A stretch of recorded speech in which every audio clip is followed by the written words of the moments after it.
Okay, great. So I'm really grateful for this opportunity. I know we have postponed it several times before, and now we're here. We thank God for this opportunity. I'd like you to start with an introduction of who you are and what you do. Yeah. Okay, great. So my name is Dr. Ochomo. I'm a senior research scientist at the Kenya Medical Research Institute. I'm based at the Center for Global Health Research, which is in Kisumu. And here I lead the entomology department. So that's basically the department that is involved with studies of mosquitoes, mosquitoes and other insects of importance in terms of human disease.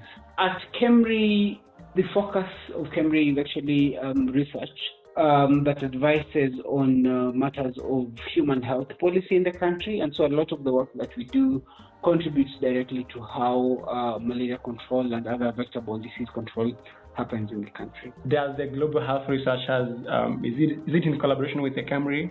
So that is one of the KEMRI centers. So KEMRI has 14 centers in the country. This is one of the centers. So I'm sure you've seen that there's a KEMRI Kisumu, KEMRI Busia, KEMRI Nairobi. There's multiple campuses within KEMRI Nairobi, KEMRI Kwale, KEMRI Kilifi, etc. So all of these are centers of KEMRI. Okay. Now the centers have different names. Okay. And the one in Kisumu is called the Center for Global Health Research. Oh.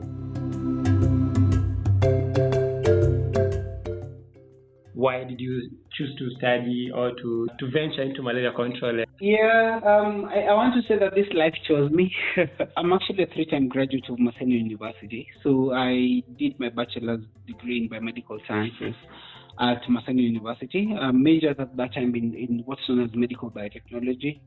And then I did a master's at the same university. But now with my master's, I majored in entomology and the science of vectors, so vector science.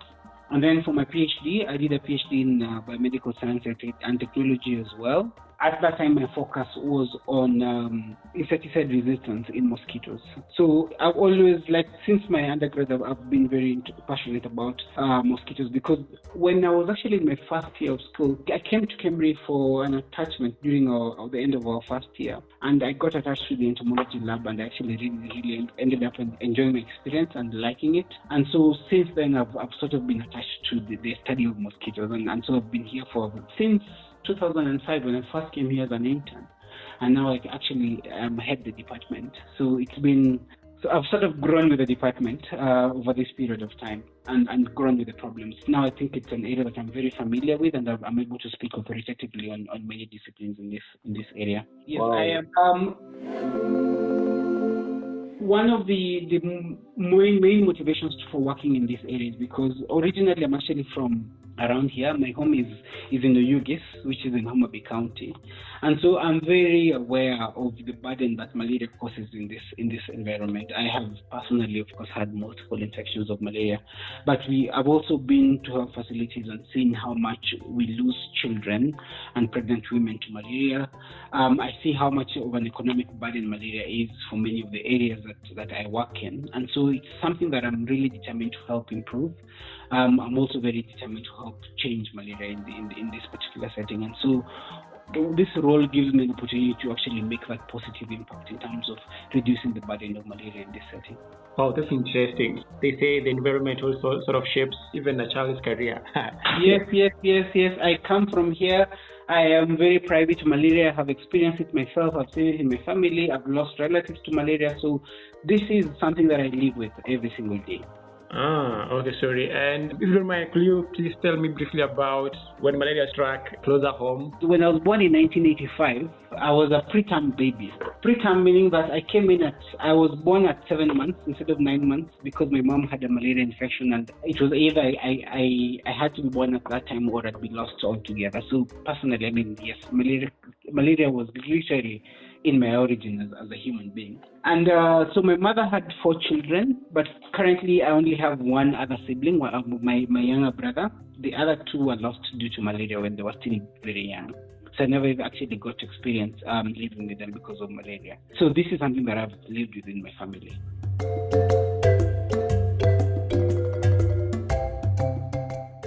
what can you say is the status of malaria, especially in the Western Kenya? So this is me quoting the Kenya Malaria Indicator Survey 2020, which indicates that the entire country we have a prevalence of malaria at 6%, but Western Kenya has an overall, Western Kenya here being the 8 counties of Western Kenya, so starting down from Migori to Homa Bay to Kisumu, Siaya, Busia, Kakamega, Vihiga. So those counties put together, and Bungoma, those counties put together have an overall prevalence of 19%, which is more than 3 times the national prevalence. So it means that they really are high burden. As of 2020, the highest burden county was actually Busia, which had a prevalence of about 39%, and Siaya was following closely at, I think, 36 to 37%.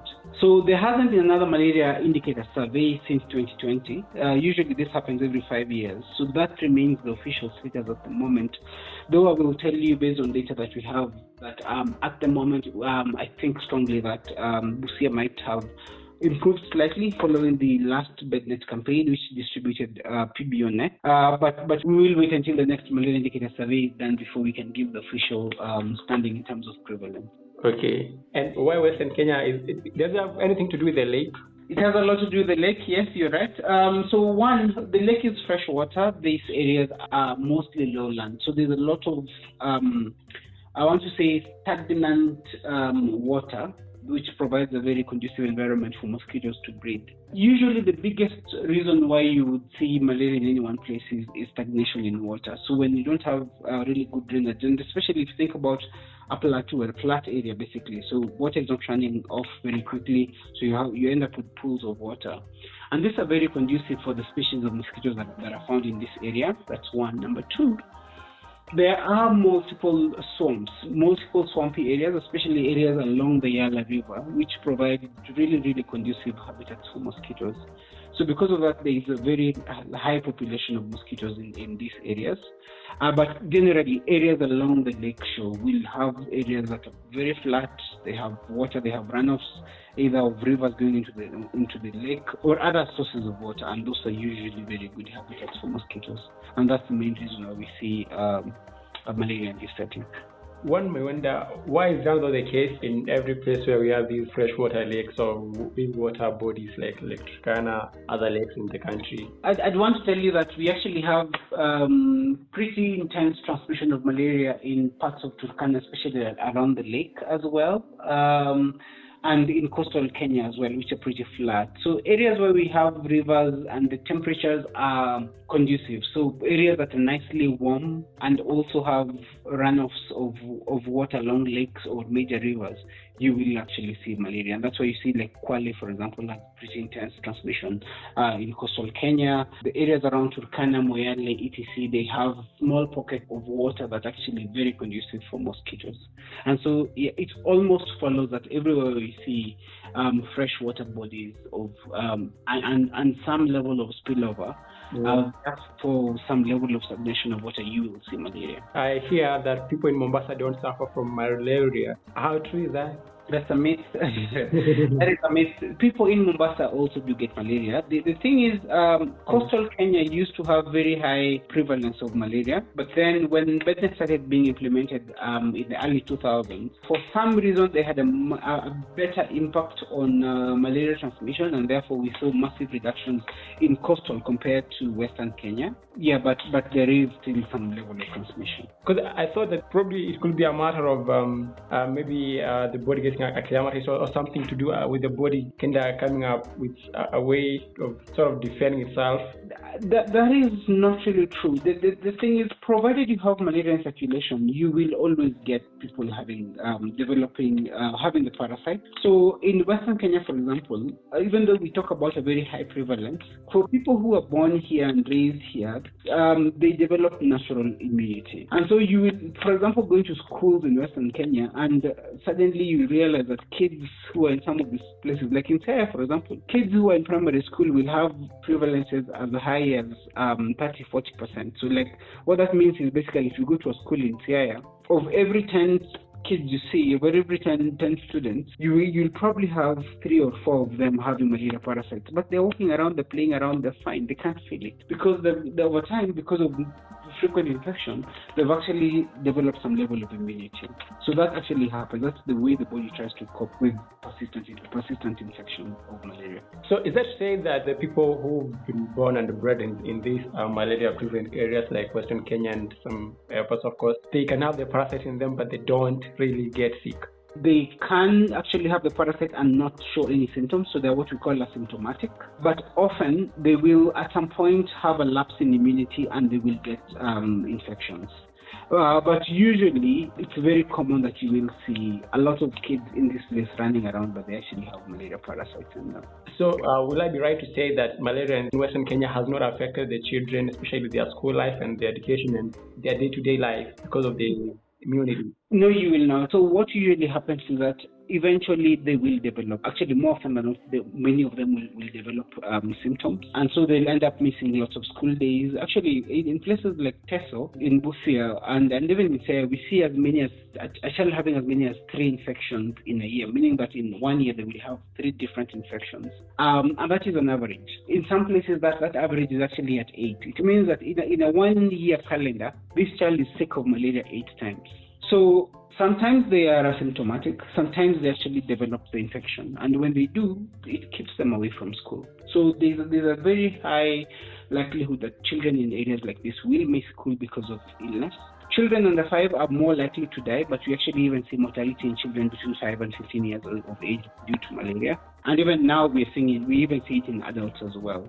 So malaria does affect them. Malaria does prevent their active cycle in terms of them being able to attend school. And what about the adults? How does it affect adults, especially their economic life? Have you ever had a malaria infection? Yes, I have. That feeling of nausea and headache, you literally cannot do anything productive during that time. Malaria is able to sustain this cycle of poverty because people are not able to work as they normally would work.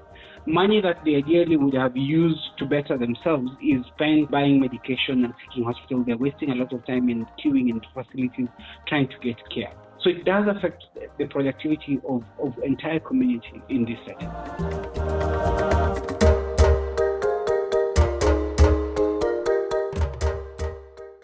The malaria vaccine that was on pilot for some time, how did it go? There are 2 vaccines now that are currently, one of them has already received, actually both of them have now received WHO recommendation. The first one is known as the RTSS vaccine. The second one is known as the R21 vaccine. So the RTSS vaccine was shown to reduce the chances of a child getting malaria by up to, I think, about 35%. The R21 vaccine is supposed to be more efficient. I think getting to as high as 80%, but I'm not so sure about the exact statistics there. So both of these are really excellent, and I think that they have the chance to reduce malaria transmission. There have been implementation trials done in Western Kenya looking at the uptake of the vaccine, etc. I just need to clarify that at the moment, the vaccines are given to children under 2 years of age. So they're usually, like the RTSS vaccine is given over 4 doses to children who are under 2 years of age. And the reason why that happens is because the vaccine works best for people who have not been exposed to malaria. So usually that's why it's best to give it to children under the age of 2. Mm-hmm. I think over time we will be able to see what impact it has in terms of reducing the prevalence of malaria, but so far I think it's probably too soon to speak of actual reductions in prevalence due to the vaccine. So let's say that there are no statistics about its effectiveness yet. No, there are statistics. From a trial perspective, I think it's able to reduce up to 35% of malaria infections. 35? 35, yes. That's for RTSS, and I think up to 80% for R21. But in terms of actual implementation trials, actually, in terms of actual reductions in prevalence and mass, I think that we still are not able to quantify it. I could be wrong on this one, but it will take a few more years before we know about the actual impact of the vaccine in reduction of prevalence in the community. Do you think the vaccine will be rolled out to adults, people above 2 years? Good question. Not that I'm able to respond to. Okay. Yeah, that is not my forte. I wouldn't be able to respond correctly to that question. Okay. in the story that the New York Times ran where you are interviewed broadly, there is something that you said that was quite interesting, that we have new mosquitoes that don't wait until it's dark or it's night to bite, the ones that bite during the day. Could you please tell me more about that?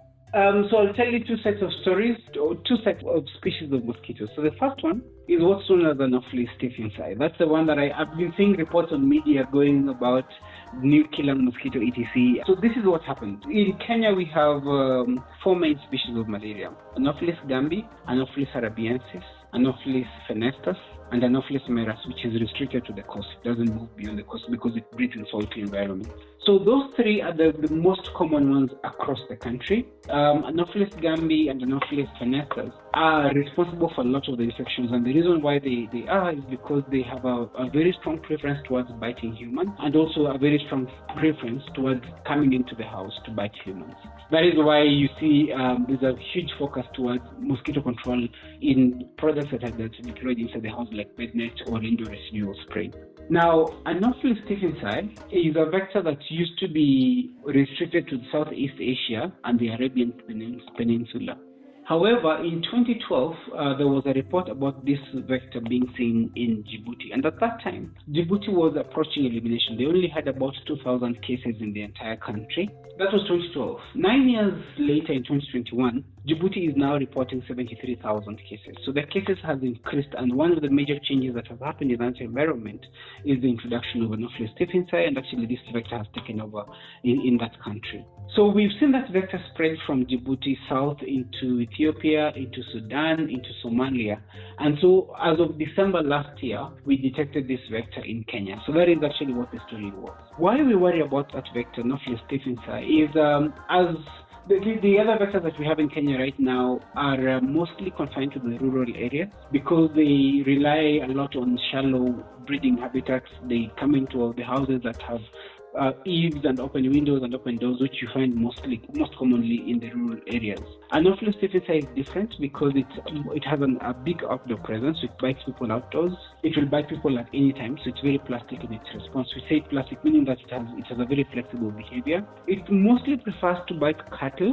And that is why it hasn't been we don't think it could be a big vector. But the reason why we worry is that in the absence of cattle, it's likely to bite humans a lot more prolifically. And if you think about the behavior, it also breeds very well in urban settings, in man-made containers. So this is a vector you're likely to see breeding in your tanks, in your car tires, in your dumped waste that contains containers. So anything that can hold water, Anopheles stephensi will breed in there, which is different from the other malaria vectors.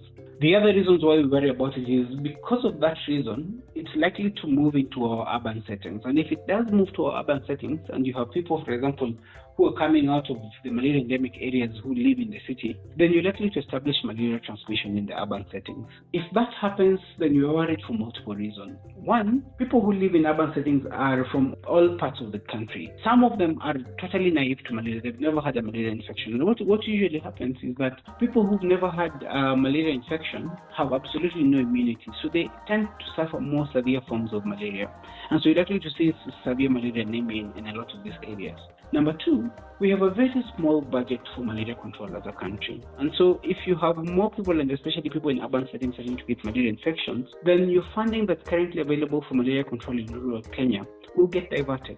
And that now then stretches our budget. It means that at some point you might actually run out of medicine that is enough for everybody, and diagnostics that is enough for everyone. Number three, this mosquito is a very good vector of both Plasmodium falciparum and also Plasmodium vivax. So Plasmodium vivax was something that as a country we actually report very, very low cases of, if any at all. But then since the emergence of this vector in the country, now we have reports of Plasmodium vivax in Turkana, in Marsabit, in Malaria, coincident with the same areas where we're now seeing this vector, Anopheles stephensi. So those are the reasons why we worry about this vector specifically. When you say that it has 2 types of Plasmodium, does that mean that it can spread malaria multiple times or different types of malaria? I haven't quite understood that part. So what we see most common in Kenya is Plasmodium falciparum malaria, which is one of the parasites. It's actually the most potent parasite, and it's a parasite that we have learned how to diagnose, so we have the tools to diagnose it. to tell that this is malaria, this is falciparum malaria. And number two, we can manage it very easily using artemisinin combination therapy, ACTs. Plasmodium vivax doesn't cause very severe infections, but it has what's called a liver stage. The liver stage means that when this parasite goes into the liver, it is away from the immune system. So it's impossible to target it with ACT medication. And so you need another type of medicine to be able to kill this parasite. Otherwise, people who have vivax infections will get an infection now. After a short while, even though you give them ACT, they will actually have another infection. It will relapse without them getting a new bite. So you get relapses. So you get frequent infections of malaria. So just think about the malaria symptoms. But now you're having them over and over again. You're feeling really bad multiple times. You're not able to work multiple times based on the same initial infection that you got. So that's what we're calling relapses.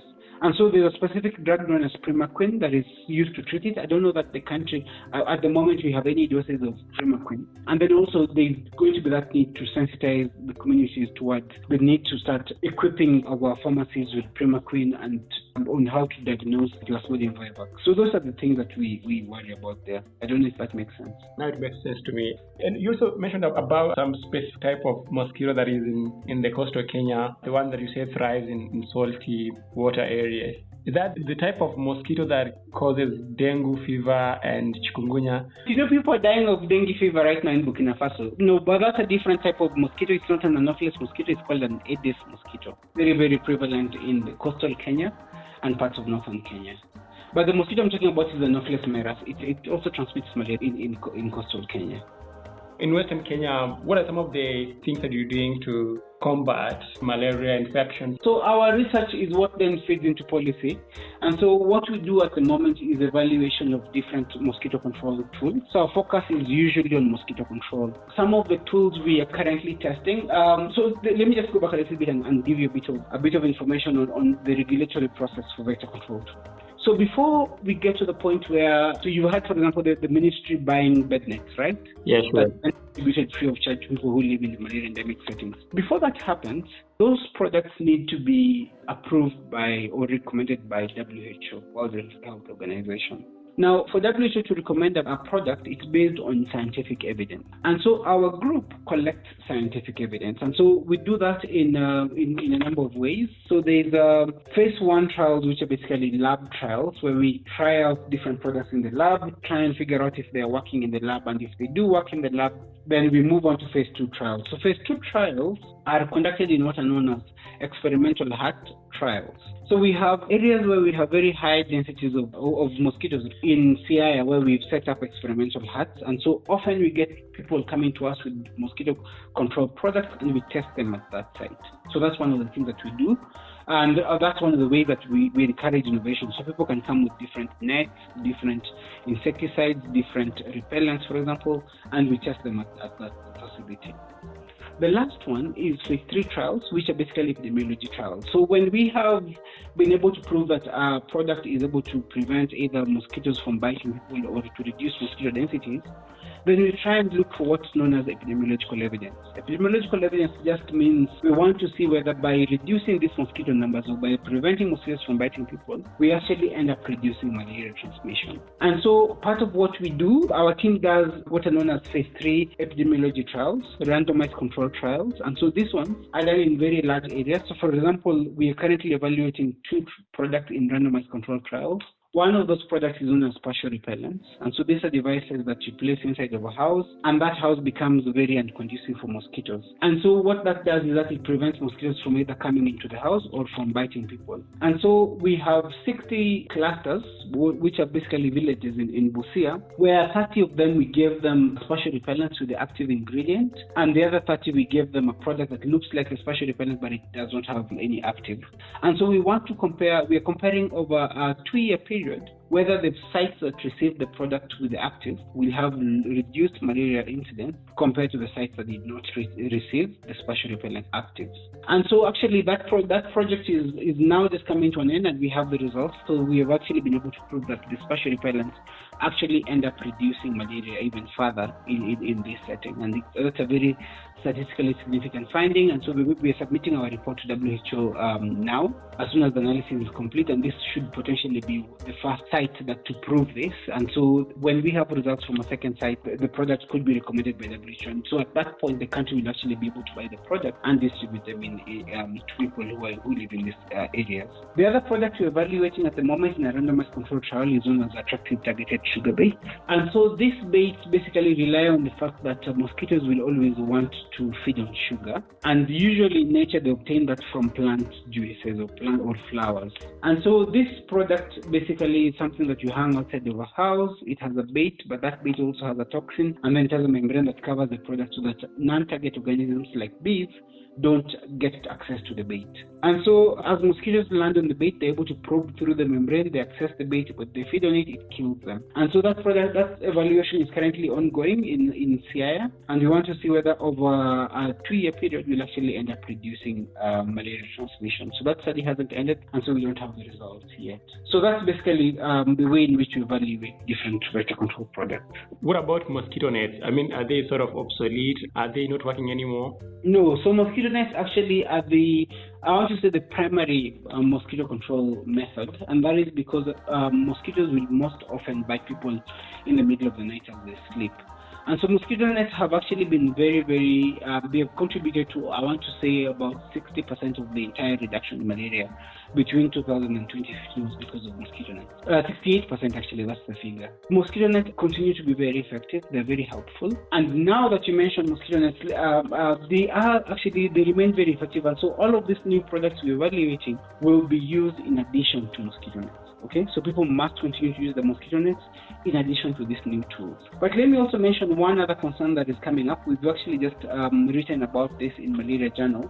We are also seeing this species of mosquitoes known as Anopheles fenestus. What's happening with that species of mosquitoes is that we actually see that in the past they used to bite people in the middle of the night, and so if you had a net over you, you're protected. But now we're seeing that they're shifting in their biting behavior so that they're starting to bite people actually early in the morning, and they can bite people as late as 11 a.m. in the morning. So they actually wait for you to get outside of your bed nets, and then they bite you at that point. And so that's one of the reasons why you need new tools to protect people during that time when they're not under their bed nets, but mosquitoes are active. Is that to say that mosquitoes have also sort of known the trick? Exactly. Just so you know, the idea of speciation, Charles Darwin and the survival of every species is trying to survive, including mosquitoes. They're also trying to survive. And that is the reason why you really want to, we have to keep doing our research to ensure that we up whatever tools that are coming into play will be effective against mosquitoes, because mosquitoes are also changing, and they're changing a lot to try and survive whatever tools we throw against them.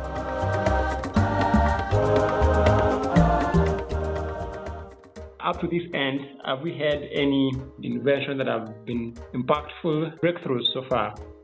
I want to say that maybe the biggest breakthrough for mosquito control has been bed nets. I mean, bed nets since the year 2000, when we used to have prevalences of almost 80%.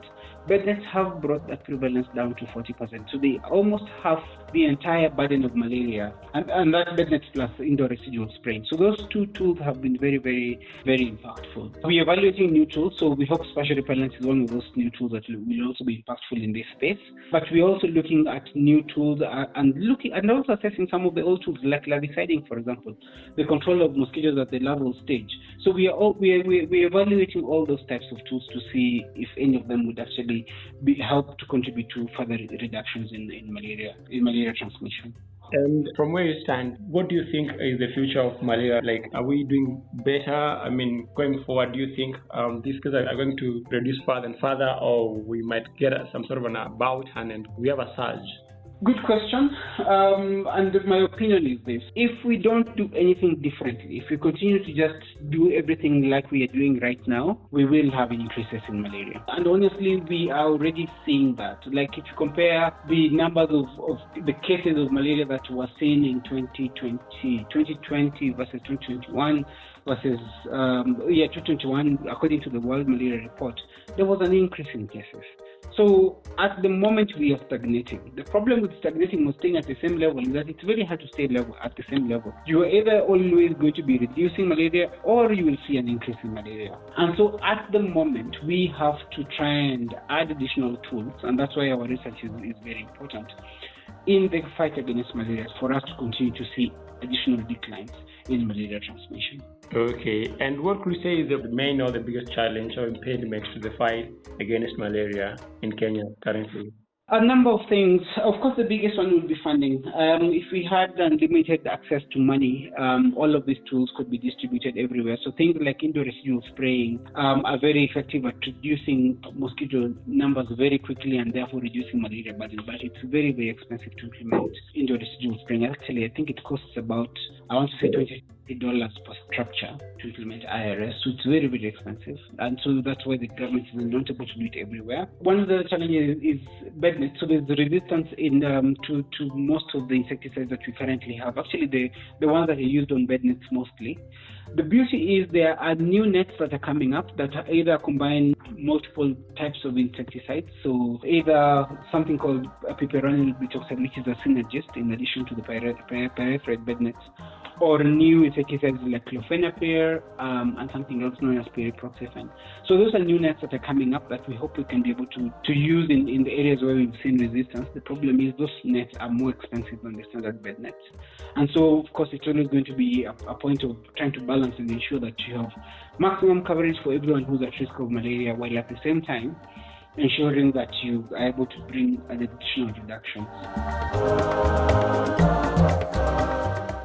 The beauty of what I do is that the work that I do has contributed to policy around bed net distribution, policy around indoor residual spraying, and the use of superior insecticides. And I can tell you that Homa Bay is the one county that used to have a prevalence of about 19% for malaria as of 2015, but as 2020, Homa Bay had a prevalence of 4%. And that is because of the introduction of indoor residual spraying with organophosphate insecticides, which are much more superior. And so, the work that we're doing is actually contributing to reductions of malaria in this setting. Number two, the bed nets that we're involved in a lot of evaluation of new types of bed nets. And so some of those superior bed nets are currently being distributed in areas like Busia, Kakamega and Bungoma in the last campaign. But in this campaign, they're actually being distributed also in Homa Bay. And so those are products of the research that we're doing as a department. So I'm very, very proud of that. Great. What I'd urge people to do is to continue to use the vector control interventions, continue to use the bed nets, and where possible, there are basic ways in which you can keep mosquitoes away. So for example, things like covering any water containers, draining any stagnant water around us, slashing of bushes, for example, clearing any waste that we have. Those are things that we need to continue to do as a community of practice because they really help to keep away mosquitoes, which are the ones that cause all of this vector-borne diseases that we're talking about. Asante sana.